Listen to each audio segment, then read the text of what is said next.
This move is called instant replay, and basically it's a way to shoot a card from your hand to the deck, and then from the deck back to your hand.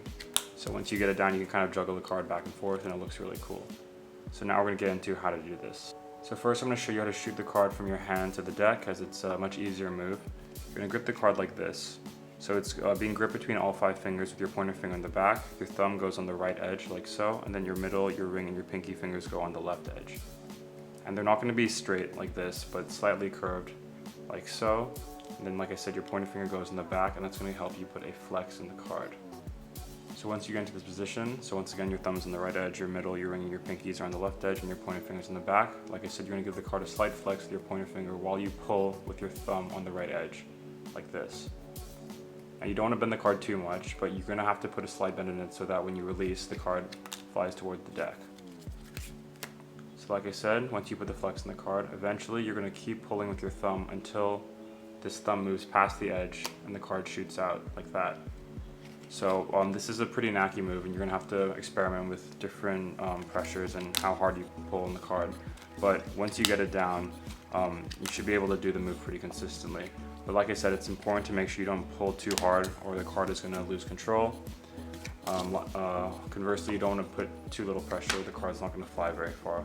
So once you have the grip, it's just up to you to experiment with the right pressure in order to make sure that you can do the move consistently. Now, shooting the card from the pack to your hand is a bit more complicated, as you have to worry about having the deck in your hand while you do it, but the grip is somewhat the same, minus the pinky finger. The original move is taught by only moving the card up slightly like this, but I like to do it with a bigger margin. But if you want to learn the original, I'm sure you can find out how to do it on YouTube, but I'm going to teach it the way I do it. So pretty much you hold the deck in your left hand, or your right hand if you're left-handed, and you're going to take your pointer finger and pull the entire pack down with the exception of the top card, which you're going to hold in place with your thumb. So you push up with your thumb as you pull the rest of the pack down like this, so that you have the card out jogged. Once you're in this position, you're going to get into a similar grip as what we did before, but you're not going to hold the card with your pinky, so it's only going to be held between your thumb, your middle, and your ring finger. So your thumb goes on the left edge, your middle finger goes on the right edge, and your ring finger also goes on the right edge, with your pointer finger on the back flexing the card.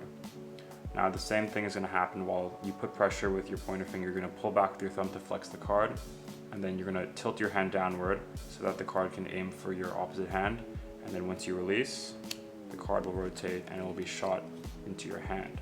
One other thing to keep in mind is when you push this card up with your thumb, you want to keep it as square with the pack as possible. You don't want the card to go up like this or like this, because when you shoot it, it's going to go all over the place and it's going to be very difficult to control. So try to keep it as in line as possible before you complete the move. So once you put it all together, this is what it should look like.